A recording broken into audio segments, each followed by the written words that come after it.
We're going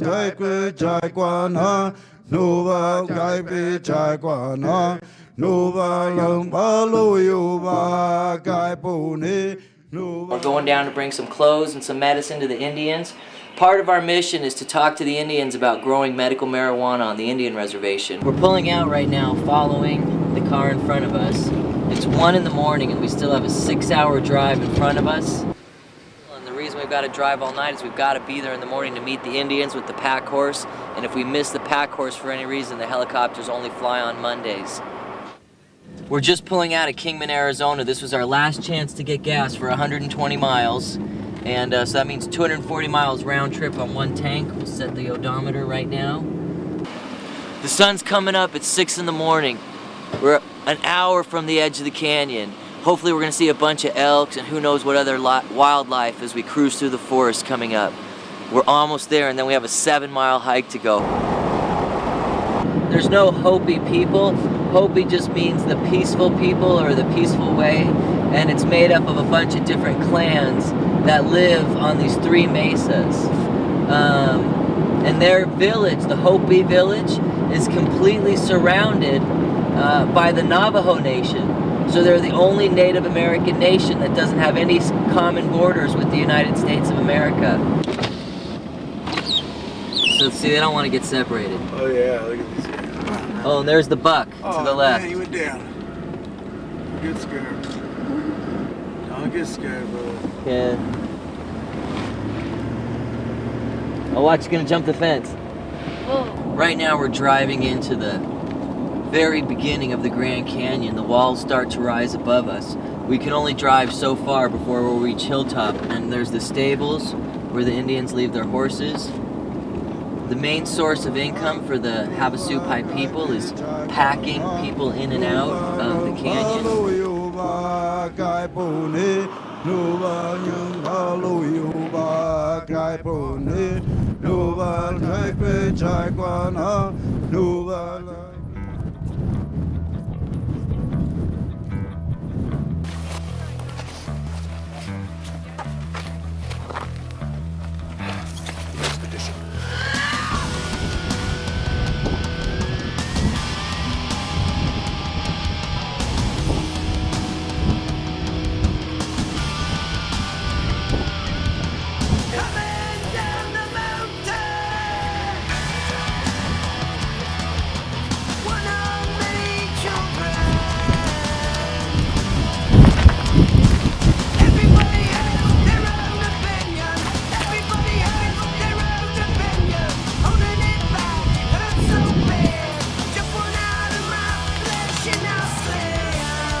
That was a crazy part back there, huh? It's too much.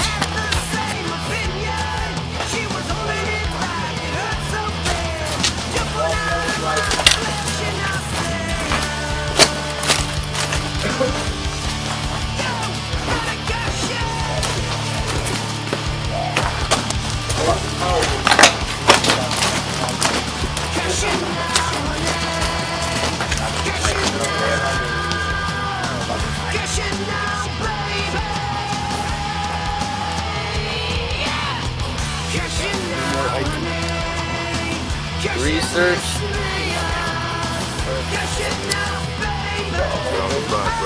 Research leads to discovery. Research leads to discovery. Medical.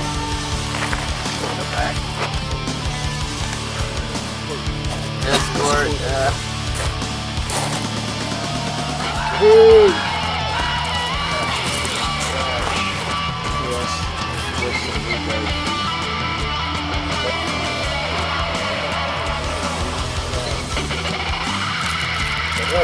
I got a nice close-up.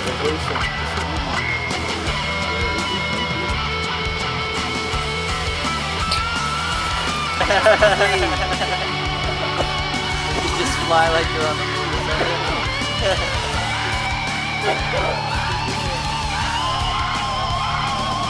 It's called Where Man Met Bear. See, a long time ago, a man, a warrior, walking down and met a bear right here. They both got scared, and this is the secret staff. Secret staff, but the feathers fell off. But I do that too. I plant, but it's the government and all the other people that want to put you down because you have a good resources. There to that, how the rocks go, and it's kind of a cave you walk under. Right there, it was all wet. That was the first sign of water. Yeah.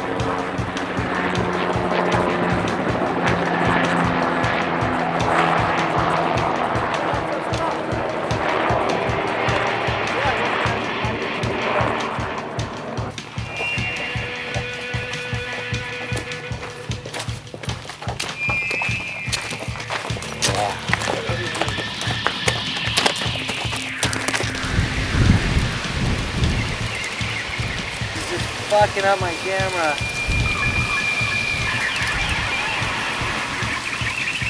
I'm done. You look like George Clooney. He does, Tony, huh? You don't see everybody on grabbing their feet, stumbling, bumbling. I know Rick's tired, but fuck, he's carrying 40 pounds.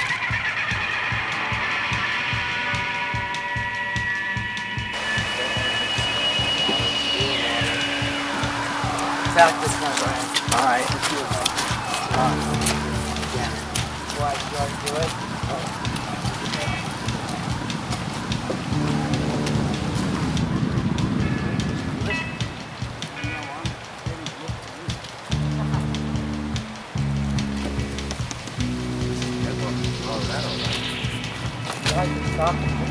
Yesterday we were hiking down, we met Fidel on the trail, and he told us we were at Man Meets Bear was the name of that location.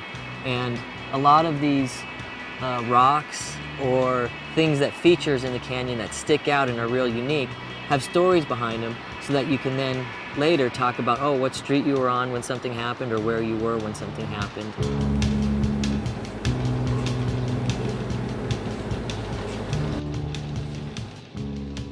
Hi, we're at the bottom of the Grand Canyon. You're just looking at the Wigaliva. Those are the stone pillars that really are the centerpiece of this village here, the Havasupai village at the bottom of the Grand Canyon. So what we're doing now is going in and clearing out all the old rocks. And what we want to look for when we collect new rocks is we go up on the hills and you'll see little pink dots. See those little pink dots of dirt inside the rock? That means it won't blow up on you. Because some rocks, like river rocks, if you put them in the fire, they explode. Shoot shrapnel everywhere, but these rocks will heat up, get glowing white hot, you pour water on them and they won't explode on you. Right. So what we do is we go up on the side of the cliff right there and you want to find good big size rocks, and then we have to pile up the wood so it's almost this high. Okay.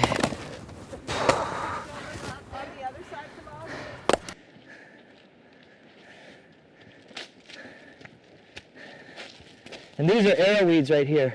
This is what traditional people would make arrows from, because they're nice and straight. They'd run it through a straightener, but it's called arrowweed because this is what the Supais made their arrows from.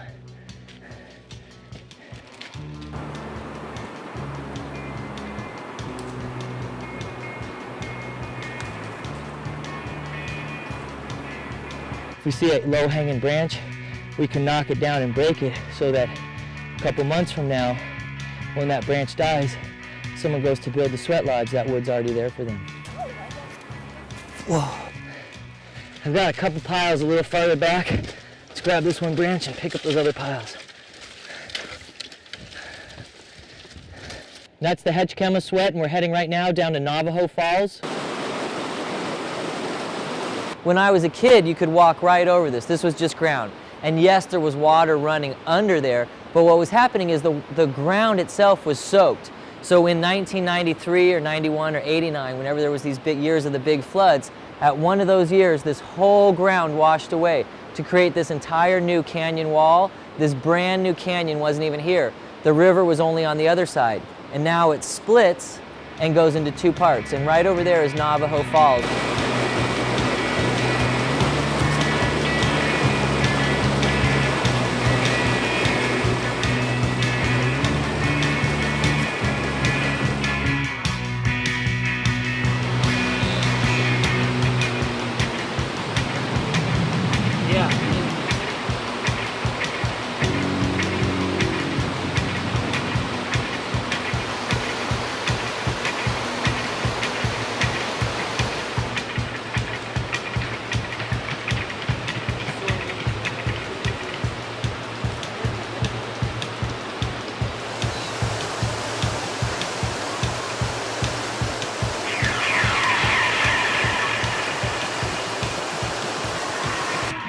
The village has changed quite a bit in the last 34 years since I've been coming down. One of the main changes is electricity and television, and now the younger people all speak English. When I was younger, many of the native people here didn't even speak English.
I just took out this chunk right here, and you can see inside this piece of tavertine, sticks, leaves, twigs, that had all come down when this rock was formed. And this solidifies and fossilizes over time. The organic material disappears, and all you're left with is a circle where the stick or branch or log used to be. And this is tavertine. And the tavertine creates these natural jacuzzi pools, and they were famous for that. The flood knocked out a lot of them because when trees and logs went running down there, it knocked some of the tavertine out. What happens is when the floods come and knock over all the mud and material, sticks, branches, and logs are part of it. And this particular piece of tavertine had a log approximately this size, even with a hook that fit right in there. And as the organic material decomposes, it leaves behind a fossilized, and you can even see the bark on it, a fossilized impression of the branch. And down here, a huge log has decomposed and left.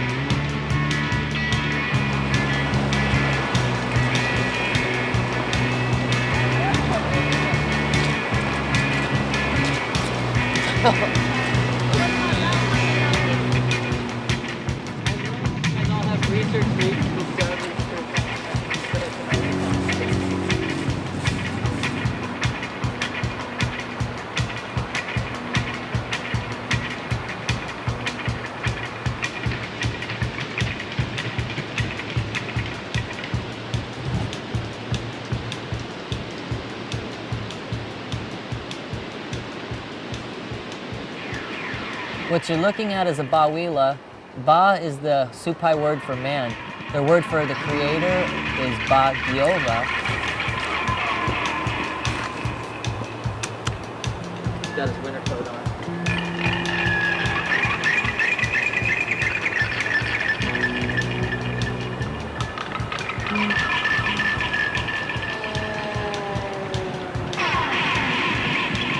You just hammer a tube into the walls here. As long as too much rock and mud doesn't get through there, the water comes pouring out in a natural spring, And as you're hiking, you just fill up your bottle and nice fresh spring water to drink. Straight from Mother Earth herself.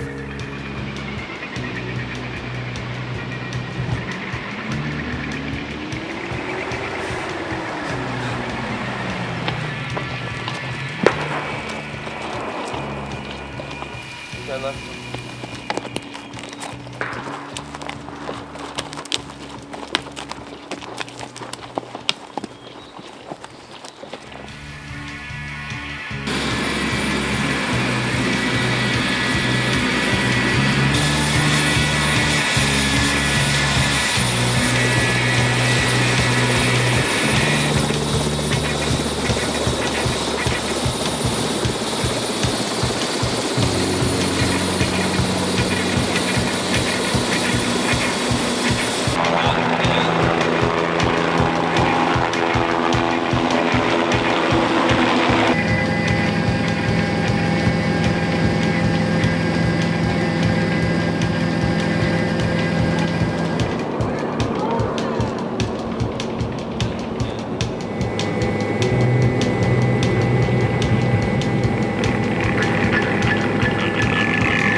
There they are.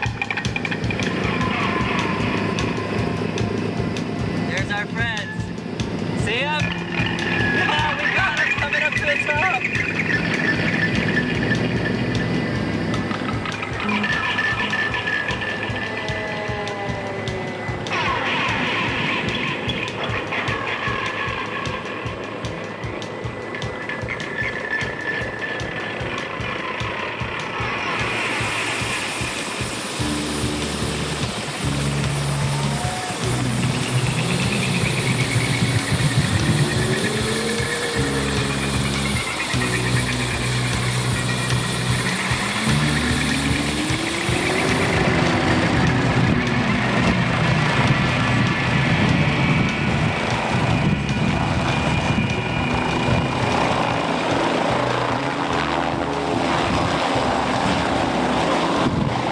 Jai Kwe Jai Quan Ha Nu Va Gai Pi Jai Quan Ha Nu Va Yang Ba Lu Yu Ba Gai Pu Ni Nu Va Yang Ba Lu Yu Ba Gai Pu Ni Nu Va Jai Kwe Jai Quan Ha Nu Va Lai Pi Jai Quan Ha Nu Va Yang Ba Lu Yu Ba Gai Pu Ni Nu Va Yang Ba Lu Yu Ba Gai Pu Ni Nu Va Jai Kwe Jai Quan Ha Nu Va Gai Pi Jai Quan Ha Nu Va Lâm Ba Lu Yu Ba Gai Pu Ni Nu Va Lâm Ba Lu Yu Ba Gai Pu Ni